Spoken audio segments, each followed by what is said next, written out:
Welcome to Daily Joy, where every movie is a story waiting to be relived. Today's movie name is New Order and been made in 2020. I highly recommend you to watch the full movie as it is an awesome film and have many more interesting parts that I couldn't include in my video. Be aware that this video contains spoilers, so proceed with caution. If you'd like to see more videos like this, please subscribe and like, also a comment would be much appreciated. In 2021, riots break out on the streets of Mexico City. When things get violent and the chaos is used to establish a military dictatorship, hospitals are suddenly overflowing with injured people, and the elderly are forced out of their beds to make room for the newcomers. Meanwhile, on the fancy side of town, two wealthy families are celebrating the wedding of their successors, Marianne and Alan. Marianne's mother, Rebecca, is particularly concerned since a judge friend would be attending the party, and everything must be flawless. When the happy couple receives money as a gift, Rebecca places it in the safe. She also obsesses over the water, since it occasionally turns green as a result of the paint used in the riots. Her spouse, Ivan, advises her she needs to chill. Most people, including Marianne's brother, Daniel, arrived early, but many of the guests are having difficulty getting to the property due to the several blocked roads. One couple even had green paint thrown at their car and clothes. During the party, maid Marta approaches Marianne and asks if she can spare a minute for previous worker Rolando. It turns out that his wife Elisa, who also used to work for this family, is very sick and requires immediate surgery. Rolando had everything ready in the public hospital, but the protesters seized control, and he now has to transfer her to a private practice, for which he requires funds. Rebecca is hesitant to help, using the wedding party as an excuse to guilt trip him, but Rolando says he would not be here if it wasn't an emergency, so Rebecca has no choice but to attempt helping the man who has worked for her for many years. While some guests decide to depart early because they are concerned that more highways may be stopped, Rebecca begs Daniel and Ivan for some money, specifically noting low numbers, and then takes it to Rolando. It is not even a fourth of what he needs, but she maintains it was all they had on hand before returning to the party. Rolando stands at the entrance, unsure what to do when he notices Marianne and invites her over, congratulating her on her nuptials before explaining his dilemma. Marianne has always liked Rolando and his wife, so she doesn't hesitate to go back inside and ask for the extra money. Daniel tells her to ask Ivan, but Marianne knows how he handles money and feels it's a poor idea, prompting Daniel to take matters into his own hands. He goes outside and hands Rolando all of the money he has left in his pockets, which isn't much, and tells him to go or he'll contact security. Marianne refuses to give up and begs Roland to wait before going to the family safe, only to discover she is unable to unlock it and access her personal funds. She approaches Ivan about it and discovers that her mother changed the password, but instead of assisting, Ivan urges her to enjoy the party and leave the details for later. Marianne then goes to ask Alan whether he has the new password, but he doesn't and he suspects Rolando is scamming them. Still wishing to avoid such a conversation, Marianne grabs her phone and credit card before heading to find Rolando, who has sadly already left. Marianne, desperate, approaches Marta's son Christian and asks him to accompany her to Rolando's house. Just as the two of them leave in one of the family's many automobiles, the judge friend arrives at the party, and Rebecca instantly sends Marta to find Marianne. Marianne receives a phone call from Marta, who informs her that she will be transporting Rolando and his wife to the hospital. She also requests that Marta not inform her family of her destination. Marianne begins seeking a new road to use after hanging up because the normal one is blocked by cops who refuse to let them pass, even in an emergency. Meanwhile, back at the party, a group of protesters infiltrate the house with the assistance of the staff. Daniel offers to offer them his watch, promising more if they all remain quiet, but the demonstrators are unconcerned and begin killing individuals, including Ivan. Rebecca is held at gunpoint to force her to unlock the safe. One of the maids steals a bunch of goods, and while most of the guests are beaten up, Marta hides in a closet to contact Christian and tell him not to return to the house. Unfortunately, before she can explain further, one of the protesters approaches her and slaps her.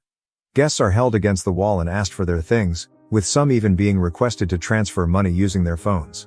If someone hesitates to collaborate, they are shot, and sometimes even after giving them what they want, like Rebecca was after opening the safe. A pregnant woman is shot as well, with no regard for the baby, and the entire house is destroyed. Marianne and Christian are also having problems since they have mistakenly taken a messy road where the car has been hit with green paint and rocked by demonstrators, so they draw back to look for another route. This time, Christian drives while Marianne hides to prevent people from noticing a socialite approaching the disadvantaged neighborhood. They arrive safely at Rolando's, however, he is not pleased to learn Christian has brought Marianne, as this could lead to trouble. Marianne pays Elisa a visit and offers to take her to the hospital, But hours pass and the situation on the streets worsens, so Christian lets Marianne remain at his flat, which is directly above Rolando's. It is late at night when the Secretary of Defense finally gains control of most of the cities, and Marta is able to flee her employer's home, doing her best to stroll through the rioting undetected. In the morning, ambulances arrive at Daniel's house to transport all of the bodies, while the army enforces a curfew in all riot-affected regions. Marianne wakes up and wants to go home, but it may be dangerous, so Christian goes outside first to check on the estate. The streets are deserted except for a handful of soldiers who promptly place Christian on his knees to interrogate him.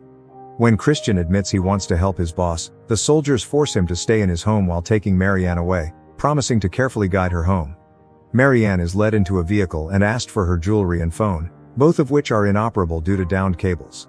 As they move across the city, they can see wreckage and bodies everywhere. Marta finally makes it to Christian after traveling for hours, but Marianne isn't doing so well. The soldiers lied and aren't sending her home. Instead, they're taking her to their base, where they store hundreds of hostages to be used as ransom money later. Each victim is assigned a number and questioned for personal information before being placed in a cell with the others. If they refuse to cooperate, they are subjected to violence. A group of soldiers may occasionally approach the women and lead them into an open room in order to exploit them. Daniel finally breaks down in the hospital as he is reminded that he needs to make funeral arrangements for his wife and Rebecca. Later, Alan takes Daniel to see his father, who is close with General Uribe. They beg the general to pull some strings to find Marianne, and Uribe vows to do everything he can. When the time comes for the funeral, few people arrive because the majority of their family and friends had died. Almost a month later, when Rolando is trying everything he can to keep Elisa alive, it is reported on the streets that inhabitants will be allowed to leave their homes for a few hours each day. This should be a good opportunity to contact the hospital, so Rolando leaves his wife with Marta and goes outdoors. Unfortunately, civilians are only permitted to wander a few blocks, and when Rolando attempts to proceed further, he is stopped by troops barring the exits without receiving any responses. Daniel and his family have enough money to swiftly repair the house and bring Ivan home from the hospital. He survived the shot, but he is in critical condition and must remain in bed all day. He is also given a nurse. Alan's mother begins to wonder how long they will have to wait for Marianne to be discovered before they can go on, and to add to her lack of sympathy, she occasionally orders the nurse around like she was a maid. At the base, the soldiers are finally putting their plan into action, recording films of the hostages pleading with their relatives to pay for their freedom, which are then given to the victims' families. One night, Elisa's condition deteriorates to the point where Rolando decides to risk stepping outside to see a doctor. Unfortunately, he is shot by troops because he refuses to stop walking when asked, and he dies the same night as his wife. Christian and Marta subsequently go to church to say their final goodbyes. The next day, Daniel receives a video of Marianne as well as a plea for $10 million to rescue her, but no instructions on how to give the money. At the base, the hostages are all being bathed together with cold water from a hose as the troops argue about who receives how much money based on how much they have contributed to their cause. Two soldiers are dissatisfied with the tiny amount their boss allocates them. So when no one is looking, they shift Marianne to another cell before approaching Christian and Marta with a message. If they want to save Marianne, they must bring 800,000 pesos. Obviously they do not have that much money, but work licenses are finally being issued to employees, which means Christian and Marta will be allowed to return to their old positions and steal from Daniel's family. Christian utilizes his 2 free hours every day to try to figure out where to get these permits. Meanwhile, at the base, the captive videos worsen and now include torture. Marianne's family obtains another one of those recordings and delivers it to Uribe, who once again makes vague promises. Christian and Marta eventually acquire their permit and begin working again.